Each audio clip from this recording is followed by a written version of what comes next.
Welcome to the next जन Bharat podcast में। और बताइए कैसी हैं आप? Okay, so thank you so much, Aman, for inviting me. Or this is my first podcast, so I'm a bit nervous, but it's okay. Let's see how it goes. तो ma'am सबसे पहले आप अपने बारे में थोड़ा बताइए कि आप क्या करती हैं। So, hi everyone. My name is Ritika. I'm 26 years old. Right now, I'm in Bangalore और मैं एक प्रोडक्शन में काम करती हूँ, पॉडकास्ट प्रोडक्शन जिसका नाम है the powerful humans and the founders dream. तो उसमें जो मेरा रोल है वो है पूरा प्रोडक्शन मैनेज करना, प्लस उसमें हम लोग गेस्ट आउटरीच करते हैं, गेस्ट मैनेज करते हैं पॉडकास्ट के लिए, और उसके साथ साथ मैं पीआर भी करती हूँ बहुत सारे डिफरेंट डिफरेंट जॉनर्स का। हम्म। तो मैम कैरियर चूज करने में कॉलेज एक इम्पोर्टेंट स्टेप होता है, तो आप अपने कॉलेज लाइफ के बारे में थोड़ा बताइए। अगर मैं अपने कॉलेज की बात करती हूँ ना, तो इट्स वेरी डिफरेंट। जो मैं अभी काम कर रही हूँ और जो मैं कॉलेज में करके आई हूँ वो बहुत एकदम लाइक नॉर्थ और साउथ है। जैसे कॉलेज मैंने किया था जयपुर से, और मेरी ग्रेजुएशन पोस्ट ग्रेजुएशन दोनों जयपुर से ही हुई थी। वहाँ मैंने चूज किया था एक subject called psychology. So if you say I am also psychologist by profession. मैंने अपना पोस्ट ग्रेजुएशन किया था क्लिनिकल साइकोलॉजी से, बट जो अभी मैं काम कर रही हूँ वो कम्प्लीटली बहुत डिफरेंट है, साइकोलॉजी और पीआर। अगर मैं बात करती हूँ कॉलेज में स्ट्रीम चूज करने की, मुझे नहीं लगता कि जो कॉलेज का जो स्ट्रीम होता है यानी फिर जो प्रोफेशनल जर्नी होती है वो बहुत ज्यादा कोरिलेट करता है। अगर मैं मेरी बात करती हूँ, मेरा प्रोफेशन और मेरा जो ग्रेजुएशन था वो दोनों ही डिफरेंट है। तो मैम जैसा कि आपने बोला कि आपने जो कॉलेज में पढ़ा उस और जो काम कर रही हो बिल्कुल ही अपोजिट है, तो जो आप काम कर रहे हो आपका पैशन था कि बस बाय डिफॉल्ट आपने यहाँ पे आ गए? सी मुझे ना, मैं जब कॉलेज में थी ना, मैं हमेशा से एक एक्सट्रोवर्ट चाइल्ड रही हूँ। तो मुझे पार्टिसिपेट करना, बातें करना, फैशन शोज करना मुझे बहुत अच्छा लगता था। कॉलेज में मैं अपने कॉलेज की टॉपर भी थी, साथ में मैं मिस फ्रेशर्स, मिस फेयरवेल भी रही हूँ। मैंने मॉडलिंग्स में पार्टिसिपेट किया है, मैंने बहुत सारे पेजेंट्स में भी पार्टिसिपेट किया है। तो मुझे बात करना और नेटवर्किंग करना हमेशा से ही बहुत मैं बहुत इंटरेस्टेड थी। बैंगलोर में आई थी किसी और रीजन से, बट बाय डिफॉल्ट हाँ मैंने काम करना ऐसे स्टार्ट किया। बट जो जब मैंने जॉब स्टार्ट की थी तो आई वाज बी लाइक कि सिर्फ मैं 2 या 3 महीने जॉब करके थोड़ा सा एक्सपीरियंस लूंगी, बट मैं आगे अपना कंटिन्यू करूंगी पीएचडी वगैरह साइकोलॉजी के अंदर। बट कब ये प्रोफेशन मेरा पैशन में टर्न हुआ मुझे खुद को भी टू बी ऑनेस्ट नहीं पता चला। बिकॉज मैंने कहा ना कि मुझे हमेशा से ही मैं एक्सट्रोवर्ट थी, और मुझे था कि हाँ कुछ करना है, मुझे लोगों से बात करनी है, मुझे देखना है कि उनकी लाइफस्टाइल कैसी होती है, सब चीज़ें कैसी होती है। और धीरे धीरे जब मैंने करना स्टार्ट किया, जब मैंने पीआर बाय प्रोफेशनल स्टार्ट किया करना, तो मुझे बहुत इंटरेस्ट आने लग गया। और फिर ये मेरा एकदम कम्प्लीटली ही पूरा एकदम टर्न ओवर हो गया साइकोलॉजी टू पीआर।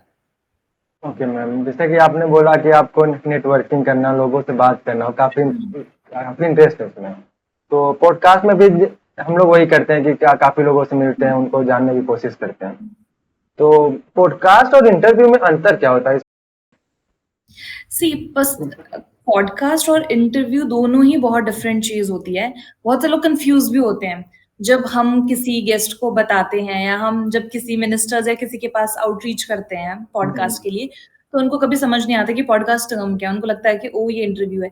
इंटरव्यू बहुत, मुझे लगता है बहुत सटीक और बहुत सब बहुत एक लिमिटेड चीज होती है कि हाँ अच्छा आपने ये किया, आप क्या करते हो, जो न्यूज चैनल्स करते हैं।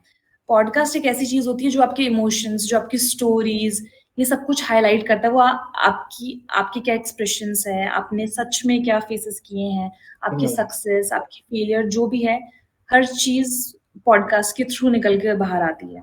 जैसे कहते हैं ना, एक रियल सक्सेस स्टोरी होती है, तो पॉडकास्ट हमेशा इन डेप्थ में होता है कि अच्छा अगर आपने ये किया तो उसका रीजन क्या था, ये सब।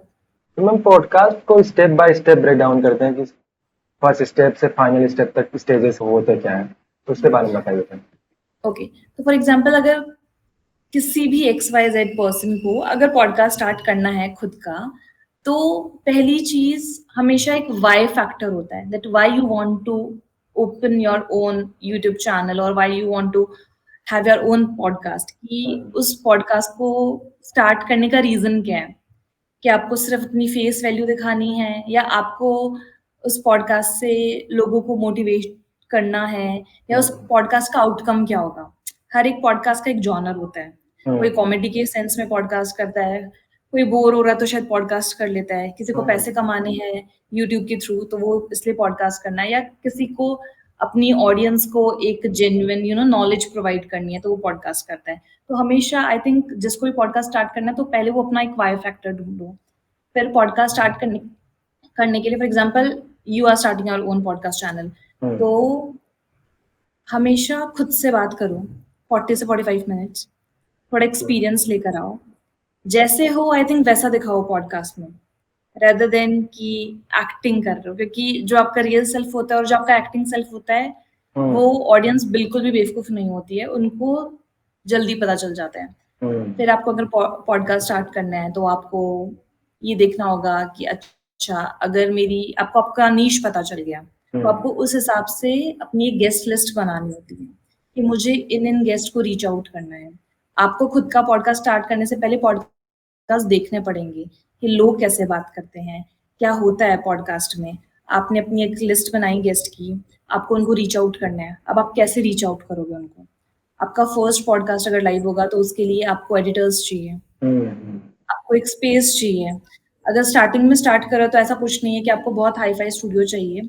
नॉर्मल एक रूम में लाइट सेटअप करके भी आप एक पॉडकास्ट स्टार्ट कर सकते हो, इवन ऑनलाइन भी स्टार्ट कर सकते हो जैसे अभी हो रहा है। बट उसके साथ आपको एक अच्छा एडिटर चाहिए जो अच्छे से एडिट कर सके आपके पॉडकास्ट को, स्क्रिप्ट राइटर्स चाहिए जो स्क्रिप्ट लिख सके या क्वेश्चन लिख सके, या फॉर एग्जाम्पल आप जिस भी गेस्ट को बुला रहे हो उस गेस्ट के लिए आपको एक डीप नॉलेज होनी चाहिए। ऐसी नॉलेज जो शायद गेस्ट भी शॉक हो जाए कि अच्छा मेरे बारे में इतना डीप रिसर्च पता है। तो अगर आप किसी भी गेस्ट को बुलाते हो तो दिस इज वेरी कॉमन चीज and this is very basic चीज कि आपको उस गेस्ट के बारे में एंड टू एंड हर चीज पता होनी चाहिए। जैसे अभी वो क्या कर रहा है, या उसका पास्ट क्या था, या प्रेजेंट टाइम में उसका क्या चल रहा है। तो ये सब चीज होना बहुत इंपॉर्टेंट है एक अपना पॉडकास्ट स्टार्ट करने से पहले। बट यस, वो जो वाई फैक्टर है वो ऑफ कोर्स होना चाहिए और अपना जॉनर पता होना चाहिए, अपना नीश पता होना चाहिए। लाइक मैम आपने बोला कि गेस्ट लिस्ट बनाओ, उसके अकॉर्डिंग काम करो। तो गेस्ट लिस्ट मैंने बना लिया, लेट सपोज। तो फिर जब हम लोग मैसेज करने जाते हैं, अभी डीएम्स करते हैं, मेल करते हैं, तो वहां से रिप्लाई बहुत ही कम आता है। अगर आप 20 लोग करें तो शायद आपको 5 लोग करें, इस हिसाब से रिप्लाई आते हैं। और उसमें भी पॉडकास्ट तक कन्वर्ट शायद 1-2 तक होता है। उसके लिए क्या करना चाहिए? सी, ये चीज हमेशा हर फैक्टर में होगी, whether you have 10K followers, whether you have 20K followers, 300K followers, 1 million. 100 लोगों को मैसेज करोगे ना तो 10% ही लोग होते हैं जो इंटरेस्टेड होते हैं, जिनका कन्वर्जन आता है। बट आपको बहुत कंसिस्टेंट रहना पड़ेगा अपने गेस्ट के लिए। फॉर एग्जाम्पल अगर मैं पॉडकास्ट के लिए गेस्ट के लिए आउटरीच करती हूँ तो मैं कंसिस्टेंट हूँ अपने गेस्ट के लिए। मैं डेली उनको मैसेजेस करूंगी, डेली उनको फॉलोअप्स करूंगी। अगर कोई गेस्ट नहीं मान रहा है फॉर एग्जाम्पल आपके शो में आने के लिए, तो उसको दिखाओ कि उसका मेरे प्लेटफॉर्म पे आना क्यों इम्पोर्टेंट है, मेरे प्लेटफॉर्म से उस गेस्ट को क्या वैल्यू प्रोवाइड हो रही है। सी, गेस्ट इज नॉट फ्री। आप जिस भी गेस्ट को अगर रीच आउट करते हो तो वो इतना फ्री नहीं है कि वो आपके चैनल पे आएगा। तो हमेशा ढूंढो कि वो मेरे चैनल पे क्यों आएगा। तो हमेशा उसको ये बताओ कि वो आपके लिए कितना इम्पोर्टेंट है और ये चैनल उसके लिए कितना इम्पोर्टेंट है। और कंसिस्टेंट रहो अपने हर एक गेस्ट के लिए और बहुत पर्टिकुलर रहो। अगर आपने 10 गेस्ट की लिस्ट बनाई है तो उन गेस्ट को उस हिसाब से मैसेज करो और उनके बारे में पहले आप रिसर्च करो अच्छे से कि अगर मैं for example if I am inviting any celebrity, तो अगर मैं सेलिब्रिटी को बुला रहा हूँ या बुला रही हूँ तो मुझे उनको क्या मैसेज करना चाहिए। और जिस भी सामने वाले इंसान को मैं बुला रहा हूँ तो क्या मुझे उस इंसान के बारे में सब कुछ पता है, क्या मुझे उसके सारे XYZ फैक्टर्स पता है, और मैं अपने चैनल से उस गेस्ट को क्या वैल्यू प्रोवाइड करवा सकता हूँ, और उसको भी दिखाओ कि उसके आने से मेरे चैनल पे क्या वैल्यू प्रोवाइड हो रही है। और कंसिस्टेंट रहो। जवाब नहीं आएगा, एक दिन नहीं आएगा, 2 दिन नहीं आएगा, फॉलोअप्स डेली करो, डेली मेल करो, डेली मैसेजेस करो। एट लास्ट क्या होगा, या तो ब्लॉक करेगा या जवाब देगा, यही होगा। मतलब मैम क्वेश्चन प्रिपरेशन और स्क्रिप्ट के लिए क्या करना चाहिए? सी, क्वेश्चंस लोग इसलिए लिखते हैं कि उनको रिमाइंड रहे। जब कंसिस्टेंटली इतने पॉडकास्ट जब शूट होते हैं ना, तो एक इंसान के बारे में आप 40, 30, 50 जितने भी क्वेश्चंस होते हैं वो आप आराम नो ऑन द स्पॉट नहीं निकाल सकते हो। तो आई थिंक क्वेश्चंस लोग इसलिए रखते हैं कि हाँ ठीक है, वो देखते रहें और वो बात करते रहें। और फॉलोअप्स में तभी बोलती हूँ कि हमेशा जो पॉडकास्ट होता है वो कैंडिड रखना चाहिए, एक कॉन्वर्जेशन रखनी चाहिए जिसमें होस्ट को भी प्रॉब्लम ना हो और सामने गेस्ट को भी प्रॉब्लम ना हो। फॉर एग्जाम्पल मैंने अभी आपको बोला ना कि आपको एक डीप रिसर्च होनी चाहिए, किसी भी गेस्ट को आप इनवाइट कर रहे हो तो आपको माइंड में रहे कि अच्छा, पहले तो आपको क्लियर रहना चाहिए कि मुझे अगर मैं फॉर एग्जाम्पल मेरे पास 4 कैटेगरीज है, एक डॉक्टर है, एक ब्यूरोक्रेट है, एक सेलिब्रिटीज है और एक पॉलिटिशियन है। तो अगर मैं डॉक्टर को बुला रही हूँ तो मेरे दिमाग में ऐसे क्वेश्चंस होने चाहिए ऑलरेडी, या मुझे इतना रिसर्च होना चाहिए कि अगर मैं किसी डॉक्टर को बुला रही हूँ तो मैं उससे क्या क्वेश्चंस पूछ सकती हूँ। नॉर्मल क्वेश्चंस पूछो उससे, ऐसे क्वेश्चंस पूछो जो हमेशा एज अ पर्सन आप पूछना चाहते थे बट आप कभी पूछ नहीं पाए, या ऐसे डाउट्स जो हमेशा आपके मन में थे बट आप कभी पूछ नहीं पाए। तो ये सब चीजें रखोगे तो उसमें अपने आप चीजें निकल के आती है, अपने आप फॉलोअप्स निकल के आते हैं।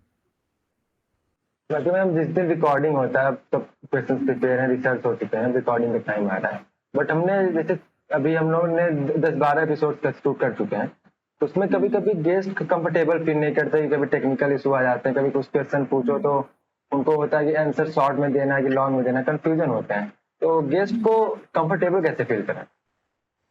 सी जब भी आप, जैसे मैंने आपको बोला ना कि जब भी आप एक पॉडकास्ट शूट कर रहे हो किसी भी गेस्ट के साथ, कोई भी गेस्ट है XYZ, जिसमें आपने अभी जस्ट स्टार्ट ही किया है अपना पॉडकास्ट, आपको इतना ज्यादा एक्सपर्टीज नहीं है पॉडकास्ट के अंदर, जब तक आपके 100, 200 या 50 एपिसोड्स नहीं हो जाते, आप हमेशा एक कॉन्वर्जेशन रखो। हमेशा आपकी तरफ से चीजें जानी चाहिए गेस्ट के पास, बिना उसको पूछे उससे बात करो कॉल पे, उसको कंफर्टेबल फील कराओ, उसको समझाओ अपने पॉडकास्ट के बारे में। और हमेशा गेस्ट से ये बात करो कि सी ये इंटरव्यू नहीं है जहाँ पे आपका एक वन वर्ड आंसर आएगा। हम पॉडकास्ट कर रहे हैं तो हम मोर फोकस करेंगे स्टोरी पे, इन डेप्थ स्टोरीज, जिससे कॉन्वर्जेशन लंबी हो और गेस्ट आपके साथ आराम से कंफर्टेबल हो सके। अगर आप उससे पहले ही ये सब चीजें डिस्कस करके रखोगे, 1-2 बार डिस्कशंस करो पॉडकास्ट स्टार्ट होने से पहले, तो गेस्ट अपने आप कंफर्टेबल हो जाते हैं। और अगर ऐसा है कि हाँ कोई गेस्ट है आपसे पहले बात नहीं कर रहा है फॉर एग्जाम्पल, तो उसको अपनी तरफ से चीजें सेंड करके रखो, और जैसे ही पॉडकास्ट स्टार्ट होने वाला है तो पॉडकास्ट स्टार्ट होने के 10 मिनट पहले उससे एक मीटिंग कर लो, नॉर्मल मीटिंग, कि ये हमारा पॉडकास्ट का फॉर्मेट है और हम ये चाहते हैं कि जो भी आप क्वेश्चंस बोलो वो एक स्टोरी फॉर्म में होना चाहिए, जिससे एंगेजमेंट बनी रहे, ऑडियंस को देखने में मजा आए। और अगर आप वन वर्ड बोलोगे तो इतना एंगेजमेंट नहीं होगा, तो आप पहले ही उनको वो सब चीजें समझा दो कि हाँ गेस्ट के भी दिमाग में रहेगा कि अच्छा मुझे इस चीज पे यहाँ पर ये बोलना है, या मुझे इस चीज को थोड़े लॉन्ग फॉर्म में बोलना है। तो जब तक आप गेस्ट को नहीं बताओगे तो गेस्ट अपने अकॉर्डिंग ही बात करेगा आपसे। तो अगर आप उसको बोलोगे कि अच्छा लॉन्ग फॉर्म में बोलिए या स्टोरी फॉर्म में एग्जाम्पल्स दे के समझाइए, तो जिससे ऑडियंस कनेक्ट करेगी, तो गेस्ट वैसे ही बोलेगा। बाकी मैम पॉडकास्ट को वायरल करने के लिए एक और इसमें होता है कि कोई कंट्रोवर्शियल क्वेश्चन पूछो ताकि एंगेजमेंट आए, ताकि लोग व्यूज आए, उस पे आपका क्या टेक है? See, controversial questions is about, controversial is equals to raw talks, ठीक है। अब वो गेस्ट के ऊपर डिपेंड करता है। कुछ गेस्ट होते हैं जो कंट्रोवर्सीज में पढ़ना नहीं चाहते, क्योंकि कंट्रोवर्सी में पढ़ेंगे थोड़े हाईलाइट हो जाएंगे तो वो उनकी इमेज के ऊपर बहुत इम्पैक्ट पड़ता है। बट बहुत लोग ऐसे भी होते हैं जो जिनको कोई फर्क नहीं पड़ता कुछ भी बोलने में, तो वो बोलते हैं। जैसे हमने कुछ पॉडकास्ट शूट किए थे, उनमें आई थिंक मोस्टली हमारे जितने भी 90% पॉडकास्ट है वो सब कंट्रोवर्शियल मैं नहीं बोलूंगी, मैं उनको रॉ बोलूंगी कि बहुत रॉ होते हैं, उनको डर नहीं है, उनको जो बोलना है वो उनको बोलना है। तो your question is very good कि अगर आप चाहते हो कि आपका पॉडकास्ट बहुत अच्छा हो, बहुत रियल हो, तो आप गेस्ट को हम पहले ही ये सब चीजें बोल के रखिए कि मैं जो भी क्वेश्चंस आपसे पूछूंगा आप उसके आंसर्स प्लीज रॉ देना, रियल देना, कुछ ऐसा मत देना जो रियलिटी से बहुत दूर है। मेन जो पॉडकास्ट और कोई भी वीडियोस की होती है उसकी एक एडिटिंग ही काफी अच्छी होनी चाहिए अगर व्यूज या फिर इंगेजमेंट बढ़ानी है, तो उस पर आपका क्या है कि पॉडकास्ट एडिट करने के लिए कौन कौन से चीजों का ध्यान रखना चाहिए? पॉडकास्ट एडिट करने के लिए मुझे ऐसा नहीं लगता कि बहुत ज्यादा अच्छी एडिटिंग होगी तो पॉडकास्ट बहुत हाई होगा। अगर आप यूट्यूब देखो या फैन पेजेस देखते हो, जितने भी सिलेब्स होते हैं या जो भी पॉपुलर फेसेस होते हैं, तो आप अगर उनकी नॉर्मल, अगर आप यूट्यूब भी चलाते हो, आप यूट्यूब देखते हो, बहुत से लोग होते हैं उन्होंने कंटेंट उठाया किसी का और उसको एडिट करके डाल दिया। एडिटिंग बहुत ज्यादा मैटर नहीं करती है। हाँ, अच्छी एडिटिंग होनी चाहिए। एडिटिंग मीन्स कि क्लैरिटी हो वॉइस के अंदर और सामने वाले के फेस के अंदर। बट जो हाइप देता है आपके शॉर्ट्स को, वो आपकी स्टोरी और उस स्टोरी को कैसे पोर्ट्रे किया जा रहा है, उस पे ज्यादा मैटर करता है। ना कि बहुत हाई फाई या एचडी आपकी अगर एडिटिंग होगी तो ही आपके शॉर्ट्स वायरल जाएंगे। ये सब चीजें बिल्कुल मैटर नहीं करती। मैटर सिर्फ यही करता है कि सामने जो गेस्ट है वो क्या बातें कर रहे हैं, आप क्या क्वेश्चन पूछ रहे हो, और वो कितना जेन्युइनली और बहुत कितने कॉन्फिडेंस के साथ उसका आंसर दे रहे हैं। और मैम पॉडकास्ट तो प्रमोट करने के लिए हम लोग उसका रील्स भी यूज करते हैं कि उसका कुछ क्लिप रील्स के फॉर्म में निकाल के फिर उसको वेरियस चैनल से अपलोड करवाना, तो ये क्या हेल्पफुल होती है? ऑफ कोर्स बहुत बहुत हेल्प होती है। आई थिंक जब हमने पॉडकास्ट स्टार्ट ही किया था और अब टचवुड हम लोग बहुत अच्छे बहुत अच्छी हमारी व्यूअरशिप पॉडकास्ट पे, तो हम ऐसे बहुत सारे चैनल्स हैं, बहुत, जो हमारे स्टोरीज को रिपोस्ट करते हैं, जो हमारी रील्स को रिपोस्ट करते हैं। और उन रील्स, वो जितनी भी रील्स रिपोस्ट होती है बहुत सारे चैनल्स पे, उन पे जो एंगेजमेंट होती है वो हमसे भी ज्यादा होती है। अगर फॉर एग्जाम्पल अगर मेरे चैनल पे मुझे एक शॉट पे 5 मिलियन मिल रहे हैं, तो इतने चैनल हमारे आंखों के सामने आते हैं अभी इंस्टाग्राम पे या यूट्यूब पे, जिनमें शायद 40 लाख जा रहा है, 50 मिलियन जा रहा है, 80 मिलियन जा रहा है। तो हाँ, इससे बहुत, मतलब एंगेजमेंट से तो बहुत फर्क पड़ता है। और डिस्ट्रीब्यूशन होना चाहिए। एक अच्छा डिस्ट्रीब्यूशन नहीं रखोगे अपने रील्स का, अपने प्लेटफॉर्म का, तो तब तक इतना शायद फर्क नहीं पड़ेगा। लेकिन डिस्ट्रीब्यूशन रखना और रीपोस्ट करवाना, रीशेयर करवाने से बहुत बहुत फर्क पड़ता है। और मैम वीडियो अपलोड करने का डेट और टाइमिंग भी मैटर करता है क्या, कि एंगेजमेंट कैसा आएगा, या फिर यूट्यूब एल्गोरिथम के अनुसार?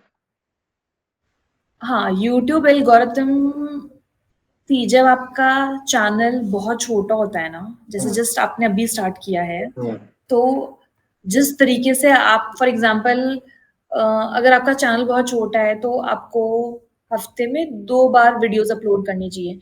पर जब चैनल बड़ा होता रहता है तो डिस्ट्रीब्यूशन कम हो जाता है, क्योंकि ऑलरेडी आपकी ऑडियंस बन गई है, ऑलरेडी लोग आपको जानते हैं, ठीक है, ऑलरेडी आप पॉपुलर हो चुके हो, तो उस टाइम पे इतना डिस्ट्रीब्यूशन में फर्क नहीं पड़ेगा। लेकिन जब आपको लोग जानते नहीं है, सी एक चीज होती है ना, जितना दिखता है उतना बिकता है। तो स्टार्टिंग में डिस्ट्रीब्यूशन में बहुत हेल्प होती है। रही बात टाइमिंग्स की और एल्गोरिथम की, वो यूट्यूब अपने अकॉर्डिंग चीजें कर लेता है। फॉर एग्जांपल आप कोई वीडियो है जो आप अपलोड कर रहे हो, आप once a week video upload करते हो, तो अब आपका जो एल्गोरिथम बनेगा वो उसी अकॉर्डिंग बन जाएगा। अब अगर आप एक वीक में 3 या 4 वीडियोस अपलोड करोगे तो शायद मुझे नहीं लगता कि उतना व्यूज और उतनी रीच जाएगी। तो अगर स्टार्टिंग से आपने एक अपना सेट कर लिया है कि मुझे इस टाइम पे इतना ही वीडियोस अपलोड करने हैं, तो आप उसको कंसिस्टेंट रखो। जब चैनल थोड़ा थोड़ा थोड़ा बड़ा होने लगेगा तो आप इंक्रीज कर सकते हो उसको। और फिर जब एकदम इंक्रीज हो जाएगा चैनल, तब आपको ये सब चीजें सोचने का कोई मतलब नहीं है। तब वो ऑलरेडी आपका एक ऑडियंस और आपका सब चीज ऑलरेडी बिल्ड हो चुका है। दूसरा, अगर आपको अपनी एंगेजमेंट अच्छी रखनी है तो आप फेसबुक पे अपने वीडियोस अपलोड करो, बिकॉज फेसबुक पे बहुत रॉ और बहुत जेन्युइन ऑडियंस होती हैं जो ये सब चीजें सुनती हैं। तो अगर बेस्ट डिस्ट्रीब्यूशन प्लेटफॉर्म्स है तो वो है यूट्यूब, इंस्टाग्राम और फेसबुक। मैम आपके एक्सपीरियंस में पॉडकास्ट के टाइम सबसे ज्यादा प्रैक्टिकल चैलेंजेस क्या आते हैं? Challenges to be very honest बहुत सारे होते हैं। मतलब लोगों को लगता है कि हाँ, पॉडकास्ट हो गया, शूट हो गया, गेस्ट आ गए, फोटो क्लिक कर ली, ओ ये तो बहुत अच्छा है। बट जब उसके पीछे जो हसल होता है वो बहुत ज्यादा होता है। अगर आप पॉडकास्ट कर रहे हो तो आपको हर एक चीज का ध्यान रखना पड़ता है। सबसे पहले मैंने आपको बोला था कि हमें जिस अकॉर्डिंग जो हमारा नीश है उस अकॉर्डिंग हमें पूरी एक गेस्ट लिस्ट रेडी करनी पड़ती है। ये देखना पड़ता है कि अभी मार्केट में ट्रेंड में कौन चल रहा है, अभी किसके सबसे ज्यादा इंटरव्यूज लाइव हो रहे हैं, किस गेस्ट को हम बुलाएंगे तो जो हमारी ऑडियंस को वैल्यू प्रोवाइड कर सकेगा। गेस्ट भी आ गया फॉर एग्जाम्पल, सब कुछ हो गया, तो अब उसकी स्क्रिप्टिंग के ऊपर पूरा इन डेप्थ रिसर्च करना पड़ता है। चाहे वो होस्ट हो, चाहे वो स्क्रिप्ट राइटर हो, जितनी भी आपकी टीम है उस टीम को भी उस गेस्ट के बारे में पता होना चाहिए। उसके बाद जो स्टूडियो सेटअप होता है हर चीज उसकी देखनी पड़ती है कि अच्छा हर चीज ओके है नहीं है, रेडी है या नहीं है, गेस्ट कंफर्टेबल है या नहीं है। तो end to end everything. For example right now हम लोग पॉडकास्ट शूट करते हैं 7 podcast per day. 7 podcast per day? Yes, 7 podcast per day हम लोग शूट करते हैं। जब भी हम ट्रैवल करते हैं, we use to travel Delhi और बॉम्बे फॉर द पॉडकास्ट। तो हम जब भी दिल्ली या बॉम्बे जाते हैं, लाइक हम एवरी मंथ हम लोग जाते हैं पॉडकास्ट शूट करने के लिए, तो हम लोग एटलीस्ट 1 वीक वहाँ रहते हैं। तो 1 वीक में हमारे जो मैक्सिमम पॉडकास्ट होते हैं वो 8 होते हैं, बट 7 का हमारा टारगेट होता ही है कि हमें 7 पॉडकास्ट पर डे शूट। अब उन 7 पॉडकास्ट में हम लोग सुबह उठते हैं, सुबह से लेके रात हो जाती है, बीच में शायद टाइम नहीं मिलता है, आप ढंग से प्रॉपर खा नहीं पा रहे हो, सब चीजें नहीं हो पा रही है, बट आपको हर एक चीज देखनी पड़ती है कि अभी एक गेस्ट गया फिर दूसरा गेस्ट आएगा, फिर दूसरे गेस्ट के लिए आपको प्रिपेयर होना पड़ेगा, फिर आपको बैटरीज चेंज करनी पड़ेगी, सब चीजें। अभी जैसे फॉर एग्जांपल हमारे 2 चैनल्स हैं, तो दोनों चैनल्स का पॉडकास्ट होता है। एक चैनल है जो सिर्फ फाउंडर्स के लिए, एक चैनल है जो जिसमें सब डॉक्टर्स और पॉलिटिशियंस और सेलेब्स वगैरह ये होते हैं। तो दोनों के हिसाब से हमें बार बार सेटअप चेंज करना पड़ता है। गेस्ट आएंगे तो इनके लिए सेटअप चेंज, मूड चेंज, सब चीजें। तो हसल तो बहुत रियल होती है।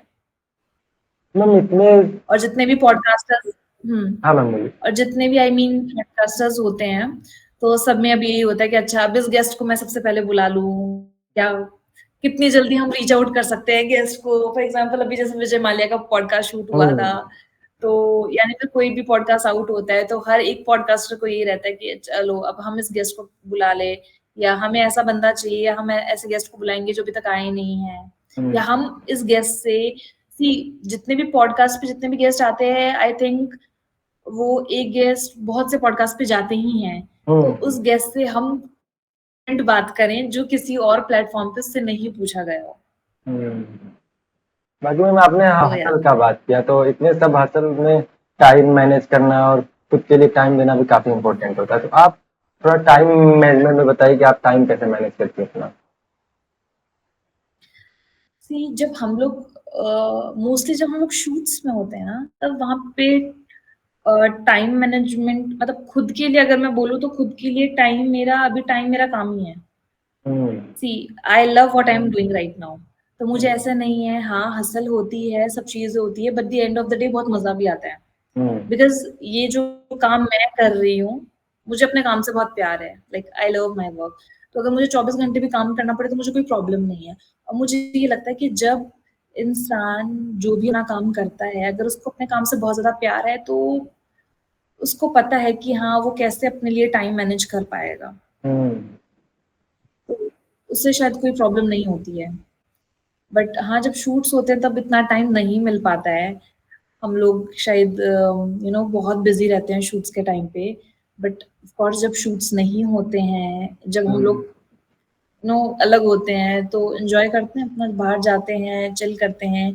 जब शूट्स हमारे कंप्लीट हो जाते हैं ना, मैंने जैसे आपको बताया कि हम लोग जाते हैं 7-8 डेज के लिए शूट करने के लिए। तो जैसे भी है कि हाँ एक लॉग है, अब हमारा शूट्स कंप्लीट हो गए हैं, तो हम लोग रात को जाते हैं, बाहर जाती है पूरी टीम, जाती है, एंजॉय करती है, खाती है, घूमती है, फिरती है, थोड़ा डांस वांस करते हैं। तो हम सेम टाइम पे अपना एंटरटेनमेंट भी ऑन रखते हैं सब।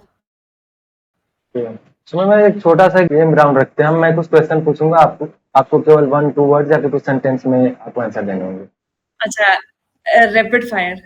रैपिड फायर नहीं, थोड़ा सा इसमें आप आराम से भी दे सकते हैं, सोच के भी दे सकते हैं, ज्यादा फास्ट नहीं करना है।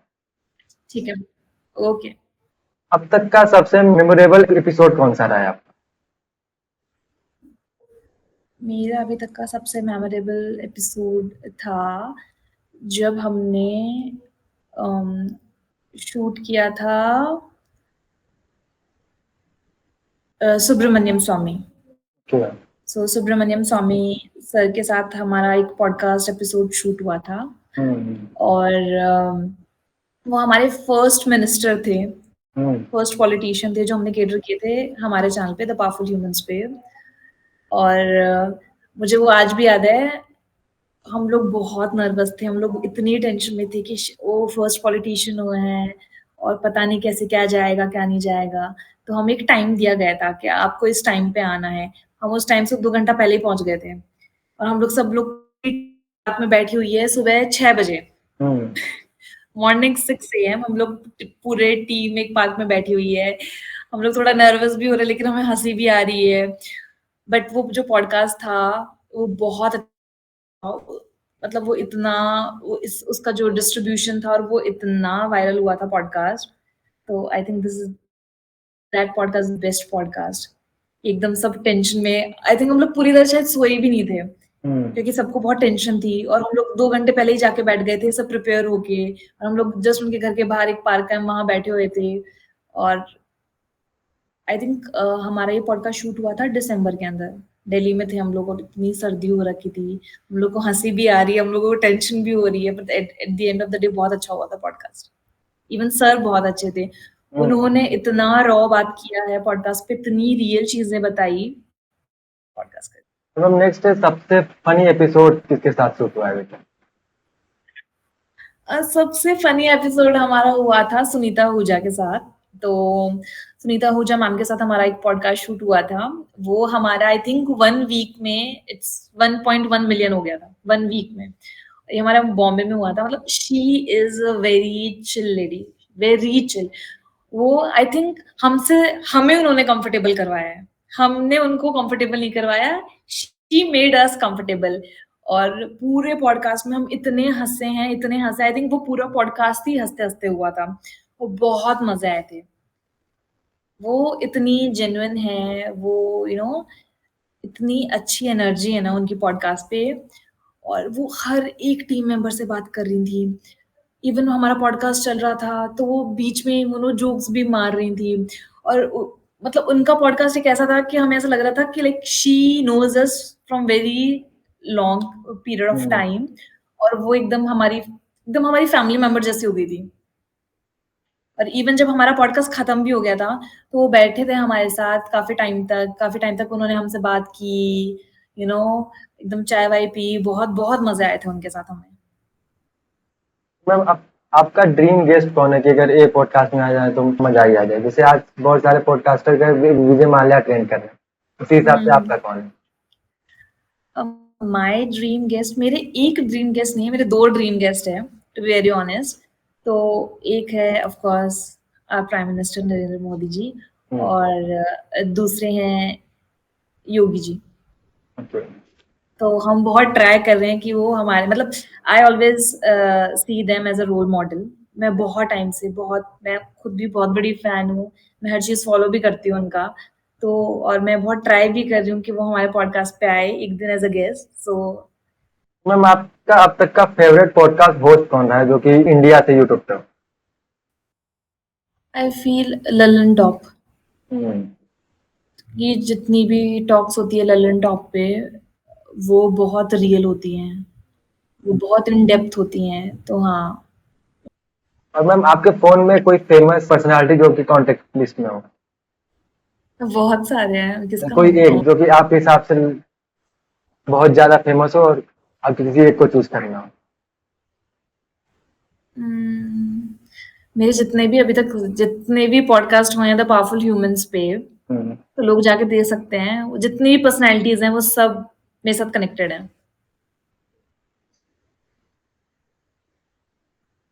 तो मैम मेरा क्वेश्चन जितना था हो चुका है, बाकी आपका कोई फाइनल मैसेज है जो कि ऑडियंस को आप देना चाहती हैं तो दे सकते हैं। ओके, सो डजंट मैटर आप किसी भी फील्ड से हो, आपको जो भी बनना है या आपको जो भी करना है, प्लीज बी कंसिस्टेंट अपने काम के अंदर। अगर आप अपने काम से प्यार करते हो और अपने काम के लिए बहुत कंसिस्टेंट हो ना, आप कुछ भी कर सकते हो, कुछ भी। मैंने कभी सोचा नहीं था कि हाँ मेरा भी खुद का भी कुछ पॉडकास्ट होगा। जब आपने मुझे रीच आउट किया था तो आई वाज बी लाइक मैंने तो ऐसा कुछ पता नहीं किया भी नहीं है कि मुझे क्यों रीच आउट किया गया। बट ठीक है, अपॉर्चुनिटी मिली तो मैंने ग्रैब की। तो अगर आपको कभी भी कोई लाइफ में अपॉर्चुनिटीज मिलती हैं अच्छी, तो प्लीज सोचो उसके बारे में, उसको ऐसे ही लेट गो मत करो, उस पर काम करो। जो काम आप कर रहे हो, और अगर आपको लगता है कि आपका पैशन है, आपका इंटरेस्ट है उस चीज के अंदर, तो उसके लिए जितना हार्ड वर्क हो सकता है उतना हार्ड वर्क करो, जितना कंसिस्टेंट हो सकते हो उतना कंसिस्टेंट हो, और हमेशा अपने काम को रिस्पेक्ट करो और उसको प्यार करो जितना कर सकते हो, और always choose of course your work and you. I hope ये एपिसोड जब जाएगा यूट्यूब पे तो सबको अच्छा लगेगा। Thank you so much ma'am.